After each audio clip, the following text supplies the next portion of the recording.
नमस्कार दोस्तों, मैं ज्योतिष आचार्य वासुदेव मिश्रा आपका अपने चैनल एस्ट्रो मास्टर वासु में हार्दिक अभिनंदन करता हूं। दोस्तों, आज का यह ज्योतिष का कार्यक्रम आप लोगों के लिए यानी कि धनु राशि वालों के लिए बड़ा ही खास कार्यक्रम साबित होगा। आज हम चर्चा करेंगे ग्रहों के राजा सूर्य के राशि परिवर्तन प्रभाव के बारे में। जी हाँ, सम्राट सूर्य आने वाले 16 सितंबर 2024 की शाम यानी कि आज शाम ठीक 7:28 पर अपनी वर्तमान अग्नि तत्वीय राशि सिंह राशि को छोड़कर युवराज बुध की मूल त्रिकोण राशि कन्या राशि में प्रवेश करने के लिए जा रहे हैं, जहां कि वो आने वाले 16 अक्टूबर 2024 की दोपहर तक रहेंगे।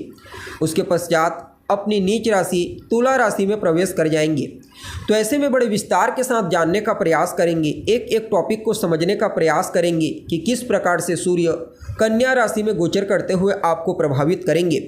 जी हाँ, इस गोचर काल के दरमियान जीवन के किन किन क्षेत्रों में आपको श्रेष्ठ परिणाम की प्राप्ति होगी, तो वहीं कहाँ कहाँ पर आपको सावधानी बरतने की आवश्यकता होगी। साथ ही साथ सूर्य के इस गोचर प्रभाव को और बेहतर बनाने के लिए क्या उपाय आप कर सकते हैं, सभी बातें आपको विस्तार के साथ बताएंगे। इसलिए कार्यक्रम को लास्ट तक देखिए। और अगर आप अपनी जन्म कुंडली पर हमसे परामर्श लेना चाहते हैं तो आपको हमारा कॉन्टैक्ट नंबर वीडियो के अंदर और डिस्क्रिप्शन बॉक्स में मिल जाएगा, जहां से आप या तो व्हाट्सएप के माध्यम से या फिर डायरेक्ट फ़ोन कॉल के थ्रू अपॉइंटमेंट लेकर अपनी जन्म कुंडली का बड़ी बारीकी से अध्ययन करवा सकते हैं। तो दोस्तों, सूर्य कौन है? सूर्य वैसे तो ऊर्जा के मूल स्रोत हैं, लेकिन इन्हें ज्योतिष शास्त्र में और कई चीज़ों पर अधिकार दिया गया है। जहां सूर्य एक तरफ जीवन ऊर्जा के रूप में पूरी सृष्टि में कार्य कर रहे हैं, तो वहीं दूसरी तरफ मान सम्मान, पद प्रतिष्ठा, सफलता, ऊंचाई, आरोग्यता, शासन प्रशासन और रिश्तों में पिता का प्रतिनिधित्व करता ग्रह है। इसलिए जन्म कुंडली में जब सूर्य बलवान होते हैं, मजबूत होते हैं, तो फिर ऐसे लोगों को जीवन के हर क्षेत्र में श्रेष्ठ सफलता की प्राप्ति होती है। मान सम्मान, पद प्रतिष्ठा, प्रसिद्धि की प्राप्ति होती है। सरकार, शासन प्रशासन से लाभ होता है। पिता के साथ तालमेल बेहतर होते हैं। ऐसे लोगों की कीर्ति चारों तरफ फैलती है। जबकि सूर्य बर्थ चार्ट में किसी भी प्रकार से पीड़ित होते हैं, कमज़ोर होते हैं, तो फिर जातक का जीवन अंधकारमय हो जाता है। पहले तो सफलता प्राप्त करने के लिए बहुत ज़्यादा संघर्ष करना पड़ता है, इसके बावजूद किसी भी फील्ड में कोई श्रेष्ठ सफलता की प्राप्ति नहीं हो पाती। पिता के साथ तालमेल ठीक नहीं होता, शासन प्रशासन से नुकसान होता है, शरीर आरोग्य रहता है। इसके अलावा सूर्य बर्थ चार्ट में कमज़ोर होकर नेत्रजन्य पीड़ा और हड्डियों से संबंधित तकलीफ भी दे देते हैं।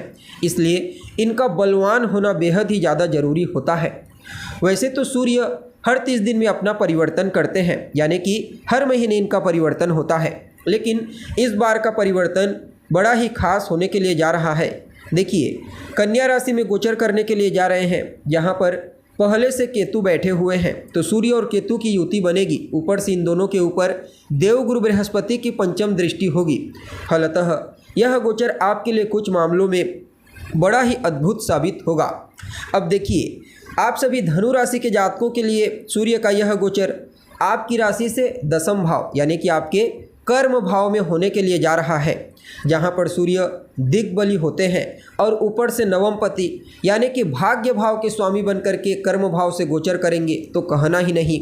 जी हाँ, आपके लिए इस गोचर काल को किसी वरदान से कम नहीं कहा जा सकता। जहां एक तरफ इस समयावधि में आपके करियर में विशेष रूप से बूस्टिंग देखने को मिलेगी, आगे बढ़ने के लिए, सफलता प्राप्त करने के लिए, उन्नति करने के लिए एक नहीं बल्कि अनेक अवसर जहां आपको प्राप्त होंगे, वहीं दूसरी तरफ आपकी फाइनेंशियल कंडीशन पहले की तुलना में उत्तरोत्तर बलवान होती चली जाएगी। जी हाँ, इसके अलावा इस गोचर काल के दरमियान आपको अपने बड़े बुजुर्गों का, अपने वरिष्ठ जनों का, अपने पिता, अपने बॉस का विशेष सहयोग, विशेष आशीर्वाद, विशेष स्नेह प्राप्त होने वाला है। इसके अलावा अगर किसी भी प्रकार की कोई नकारात्मकता से आप घिरे हुए थे, तो नकारात्मकता का नाश पूरी तरह से हो जाएगा। कार्य क्षेत्र में भी विशेष रूप से आपको जो आपके सहयोगी हैं यानी कि आपके साथ काम करने वाले कर्मचारी, पूर्ण सहयोग आपको प्राप्त होगा। बाकी उच्च अधिकारी भी इस गोचर काल के दरमियान आपसे संतुष्ट होंगे और आपके लिए संभावनाओं के एक नहीं बल्कि अनेक द्वार खुलते हुए नजर आएंगे। जी हाँ, दिग्बली सूर्य आपके जीवन में एक नया सवेरा लेकर के आ रहे हैं। यूँ समझ लीजिए, इस गोचर काल के दरमियान कदम कदम पर आपको भाग्य का साथ मिलेगा। फलतः आपकी जितनी भी योजनाएं हैं वह सभी योजनाएं पूर्ण रूप से फलीभूत होने वाली हैं। हर चीज़ आपके फेवर में दिखाई पड़ रहा है। अगर आप बेरोजगार हैं, लंबे समय से नौकरी की तलाश कर रहे हैं, तो वहाँ पर भी आपको लाभ मिलेगा। कोई नया व्यापार शुरू करना चाहते हैं तो कहना ही नहीं। कुल मिलाकर के देखा जाए तो यह गोचर आपके लिए केवल और केवल बढ़िया साबित होगा। कोर्ट कचहरी, केस इत्यादि के क्षेत्र से भी काफ़ी हद तक आपको राहत की प्राप्ति होगी। बाकी इस गोचर काल को और बेहतर बनाने के लिए जी हाँ, भुवन भास्कर सूर्य को आप अर्घ्य प्रदान कीजिए। सूर्योदय के बाद तक सोने से बचिए। अपने पिता, अपने बॉस, अपने वरिष्ठ जनों का सम्मान कीजिए, उनका कहा मानिए और आदित्य हृदय स्तोत्र का पाठ करें। बाकी समय आपके लिए अत्यंत ही श्रेष्ठ साबित होगा। तो दोस्तों, उम्मीद है जानकारी आपको पसंद आई होगी। अभी के लिए बस इतना ही। पुनः मुलाकात होगी एक नए और ताज़ा एपिसोड में। तब तक के लिए नमस्कार।